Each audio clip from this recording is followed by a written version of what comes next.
तो एक बहुत बड़ी खबर जिसने पिछले कुछ घंटों ने पूरी दुनिया को हिला दिया है, ऑपरेशन मिडनाइट हैमर। हाँ, ये नाम दिया गया है अमेरिकी हवाई हमले को, जो 22 जून को ईरान के परमाणु ठिकानों पर हुआ। बिल्कुल, आज हम इसी पर गहराई से बात करेंगे। क्या हुआ, क्यों हुआ और अब आगे क्या हो सकता है। हमारे पास कई तरह की रिपोर्ट्स हैं, अमेरिकी दावे, ईरानी इनकार, दुनिया भर की प्रतिक्रियाएं। हाँ, चलिए समझने की कोशिश करते हैं। ये हमला मतलब काफी बड़ा माना जा रहा है। हाँ, अमेरिकी रिपोर्ट्स तो यही कह रही हैं। B-2 स्पिरिट स्टेल्थ बॉम्बर्स इस्तेमाल हुए। जी हाँ, B-2 बॉम्बर्स और साथ में खास तौर पे GBU-57 बंकर बस्टर बॉम्ब। ओ, बंकर बस्टर्स कितने? करीब 14 बम बताए जा रहे हैं।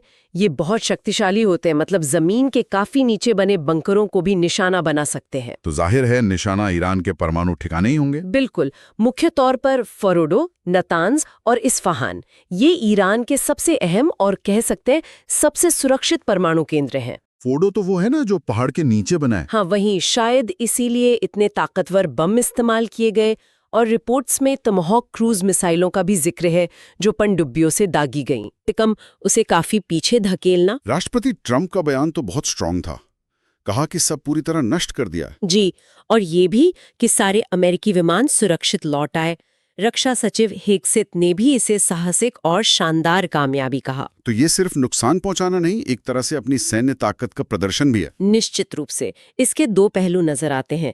एक तो सीधे तौर पर ईरान की यूरेनियम संवर्धन क्षमता को चोट पहुंचाना, और दूसरा ये दिखाना कि अमेरिका कितनी सटीकता से और कितनी गहराई तक मार कर सकता है, वो भी ईरान के सबसे महफूज ठिकानों पर। ये ईरान के लिए सीधी चेतावनी भी है कि अगर बातचीत नहीं हुई तो हाँ, तो सैन्य विकल्प तैयार हैं और उनके निशाने पर कई और लक्ष्य भी हो सकते हैं। लेकिन कहानी का दूसरा पहलू, ईरान क्या कह रहा है? वो तो इन दावों को मान नहीं रहा होगा। बिल्कुल नहीं, ईरान का नजरिया एकदम उलट है। ईरानी अधिकारियों ने किसी भी बड़े नुकसान से साफ इनकार किया है। क्या कहा है उन्होंने? उनका कहना है कि ये हमले सतही थे, कोई खास फर्क नहीं पड़ा। इसे वो ज्यादातर प्रोपेगेंडा बता रहे हैं। और सिर्फ इनकार ही नहीं, धमकी भी दी है ईरान ने। हाँ, और धमकी काफी गंभीर है। न सिर्फ जवाबी कार्रवाई की बात कही है, बल्कि स्ट्रेट ऑफ हॉर्मुज को बंद करने की चेतावनी भी दी है। ओहो, स्ट्रेट ऑफ हॉर्मुज, ये तो बहुत अहम रास्ता है तेल के लिए। बिल्कुल, दुनिया का काफी तेल वहीं से गुजरता है। इसे बंद करने का असर पूरी वैश्विक अर्थव्यवस्था पर पड़ेगा।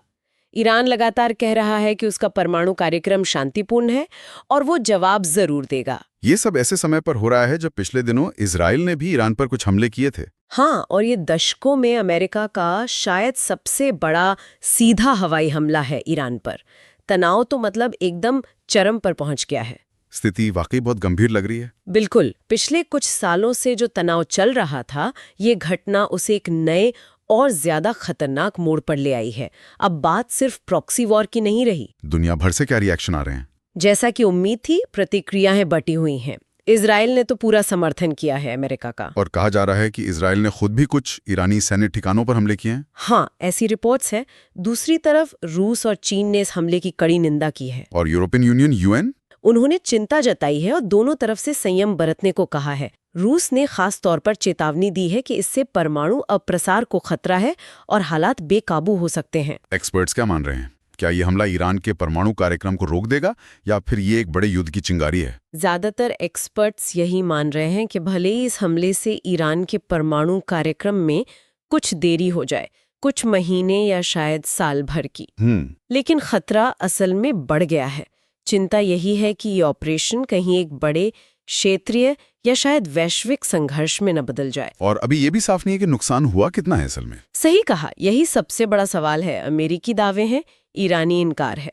स्वतंत्र रूप से पुष्टि करना मुश्किल है। सैटेलाइट तस्वीरों से कुछ अंदाजा लग रहा है। कुछ शुरुआती तस्वीरें आई हैं जिनमें फोर्डो जैसी जगहों पर सुरंगों के मुहानों के पास कुछ मलबा या डहने जैसे संकेत दिख रहे हैं, लेकिन कितना व्यापक नुकसान है ये कहना मुश्किल है। तो अब इंतजार है कि ईरान कैसे और कब जवाब देता है। हाँ, सबकी नजरें उसी पर है। क्या वो सीधे मिसाइल हमला करेगा या फिर अपने सहयोगी गुटों मतलब प्रॉक्सीज के जरिए लेबनान, यमन, इराक या सीरिया से कोई कार्रवाई करेगा?